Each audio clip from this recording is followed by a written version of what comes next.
Hello, greetings, and welcome to Dividend Blasters. This is our 55th video. Our topic today, follow the smart money. Berkshire Hathaway.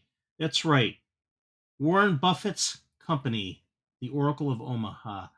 We're going to talk about his 13F submission for Q2 of 2023 and what are the key movements in the Berkshire Hathaway portfolio.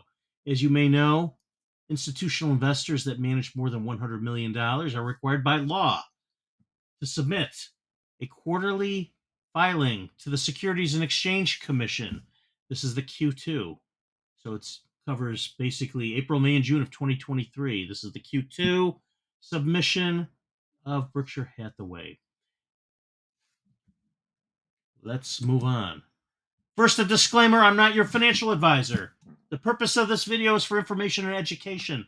It reflects my own personal opinions, my research, and my experience as an independent investor for more than 30 years. Please do your own research and consult a financial advisor prior to making financial decisions. Before we move on, let me thank you for joining us here today at Dividend Blasters.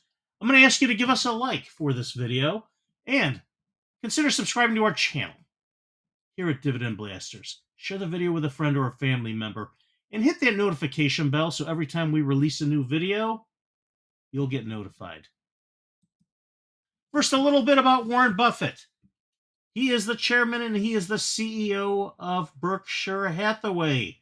He is widely considered the greatest investor of all time. He's referred to as the Oracle of Omaha. He bought his first stock when he was 11 years old. In the spring of 1942, age 11, he purchased 6 shares of Citi's Service Preferred, now known as Citgo, for $38 a piece. His father was a congressman, Howard Buffett. The family moved to Washington, D.C. when Warren was a kid. He delivered Washington Post newspapers every morning, and he brought in $175 a month, more than most of his teachers at the time. He did a few side hustles. He sold used golf balls, collector stamps, and he would buff cars. By the time he was 16, he had amassed quite a bit of cash, the equivalent of $53,000 today. Not bad for a 16-year-old kid. Wow. He graduated from the University of Nebraska in 1950 with a bachelor's degree in finance. He studied under Benjamin Graham, the famous investor and author of The Intelligent Investor. Got his degree from Columbia in 1951, a master's in finance.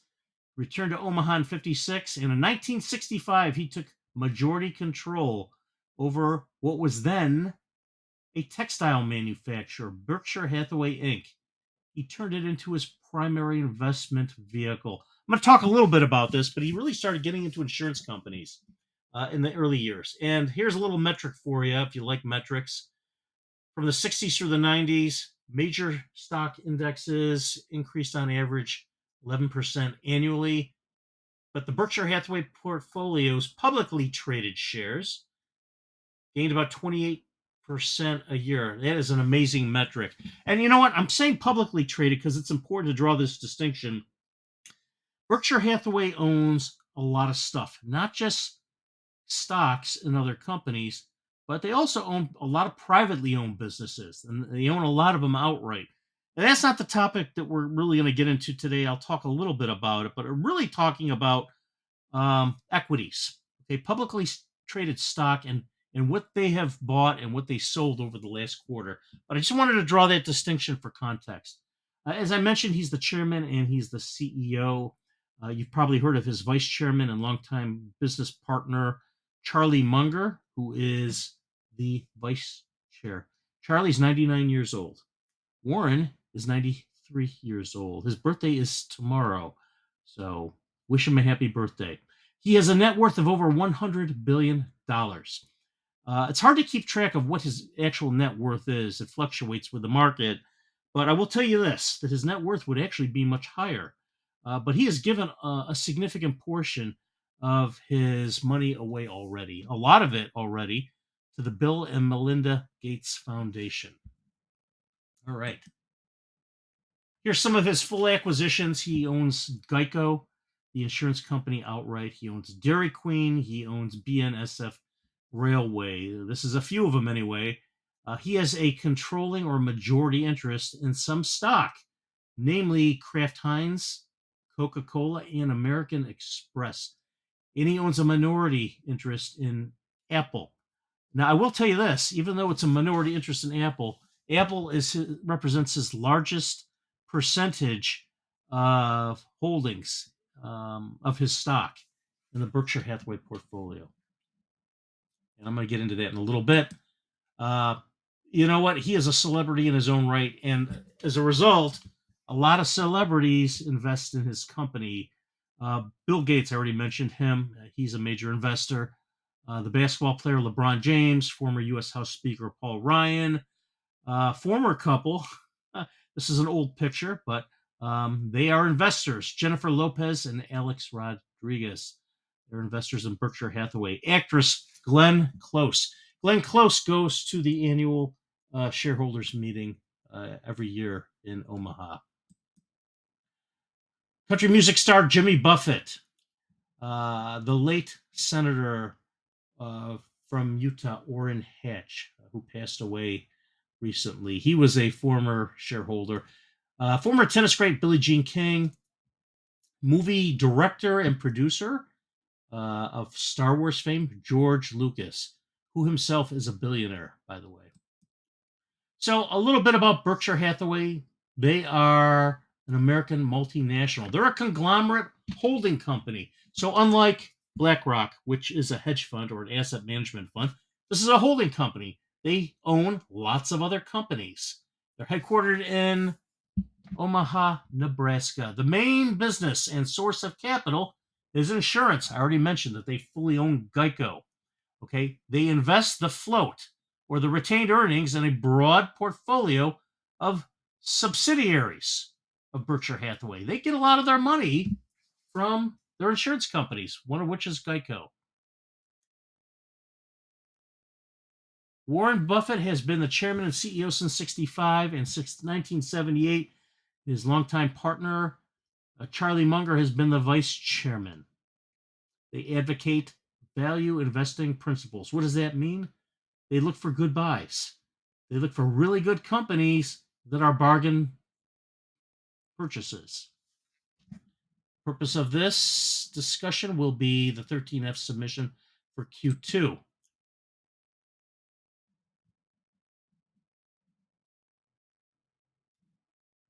I already talked a little bit about this. These are slightly different metrics. Basically, they've grown on average 20 to 28% a year over the last 30 years, more than double or triple the S&P 500. I already mentioned Geico. There's another insurance company called General RE.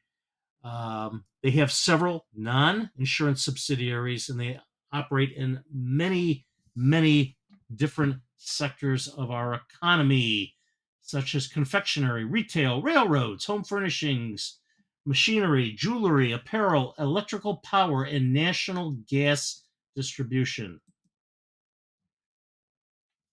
For a little bit of context, just to show you what types of shares they offer two classes of common stock, Berkshire Class A and Berkshire Class B. I'm going to talk more about Berkshire Class B because that's what most of us buy. Berkshire Class A sells for $539,000 a share. So you have to have pretty deep pockets to buy this. You can see some of the metrics. The earnings per share is 25,000. The PE ratio is only 21.5. So they're earning very nicely. The market cap $776 billion. So that's Class A. Very few people own Class A. Class B, and I'm an owner. I own several shares of Class B. Trades for around $355 a share. Earnings per share 17.81. PE ratio just an eyelash under 20. Market cap I already mentioned 776. It's the same market cap, same company. So, how have they been performing? So, Berkshire Class B year to date up 14.73%. I'm just going to give you a little bit of basic performance information before we talk about the buys and the sells. For the last year, they're actually up a little bit more. The last 12 months, 23.69%. And this is really just price performance or price appreciation. So, as you know, the last year has been better this year than it has last year and the beginning of this year. So they're doing very well. I'm glad I own shares. Last 10 years, up 220%. Max, which is really the last 30 years here in Seeking Alpha, and that's the source of this information, up 587%. Now, let me just say this. This is price appreciation only. It's price performance. They do not pay dividends. So price performance and total performance are the same. They pay zero dividends. Still an awfully good investment. That's why I'm covering it. And here at Dividend Blasters, we invest in not only dividend paying stocks, but we invest in growth stocks because we are well rounded investors. So I'm going to talk about the 13F submission for Q2, and I'm giving you the website. I pulled it. You can get it off the internet. You can go to the SEC site, or you can go to this 13F site. They pull it right from the SEC. It's public information. All right. Before I talk about the buys and the sells, let's talk about the value. What are the 10 and then the top 25 and then all of the top, which is 51, holdings by value in order? As I mentioned already, Apple is number one. The value, and this is in thousands of dollars, is $177 billion. They account for 51% of Berkshire Hathaway's stock holdings, publicly traded stock holdings. Then we go down and it gets much smaller, but it's still a lot of money. Bank America, 29.6 billion, 8.5%. American Express, which he owns outright, is number 3, 26.4 billion, 7.5%. Coca-Cola, he has a controlling interest in Coca-Cola, 24 billion, 6.92%. Chevron, the oil and gas company, 5.56% or 19.3 billion. The other oil and gas company, Occidental Petroleum, he has, I believe, now a controlling interest in Oxy, 13.178 billion or 3.78%. Kraft Heinz, we mentioned them already, 11.56 billion. He has a controlling interest, 3.32%. He owns a 8.57 billion in Moody's, Hewlett Packard, Davita. So those are the top 10. Those are big companies. Now, we're going to take a look at the top 25. So we're going to cover the top 10. You can see 11 through 25. VeriSign, Citigroup, the bank. Now, when you start to get into these, you're under 1%, but these are still billions of dollars. So Citigroup, he owns $2.5 billion in stock, and that accounts for 0.73% of his portfolio. Remember, Apple's 51%. He owns Kroger. He owns Visa. He owns MasterCard. He owns Ion. He owns Paramount Global, Liberty Media, Charter Communications, Amazon. Amazon, 0.4% of his portfolio. Capital One Financial, the bank, 0.39%. Activision Blizzard, 0.35%. And as you may know, if you've been following the news, Microsoft has been trying to acquire them for the better part of the last year. They've received a lot of pushback from regulatory authorities, a little bit here in the U.S. from the Justice Department, a little bit more over in the European community, and then in the United Kingdom. Next one, Snowflake. General Motors, 0.24%. Okay, that's $848 million in shares. New holdings, $845 million. Let's go to the next one. Okay, so this is the remainder, okay, of his public stock holdings. There's 51 of them. The bottom 3 are zero. So that should tell you what I'm going to get to in the next slides, that basically those were divestitures. Okay, he liquidated his shares in those 3. But before we get to that, let's go down the list. Ally Financial, that's a digital bank. T-Mobile, D.R. Horton, Liberty Media Corporate, Delaware, Markel Corporation, Celanese, Liberty Media Corp, Delaware, different class of shares. Louisiana Pacific, Florida and Decor Holdings, Globe Life, Stoneco, NVR, the pharmaceutical firm Johnson & Johnson, or J&J, $54 million in holdings. That's 0.02% of the Berkshire Hathaway stock portfolio. Followed closely by Procter & Gamble, 47.8 million or 0.01%. The food company Mondelez, 42 million. Diego, 39.5 million. Liberty Latin America. Vanguard Index Fund. So you know what? If you're an ETF investor, you're familiar with VOO. Berkshire Hathaway invests in VOO, which mirrors the S&P 500, as you know. 17.5 million. I think I'm going to buy some more VOO. He also has SPY, which is also another S&P 500 index fund. 17.4 million. Now these are 0.01% of his portfolio.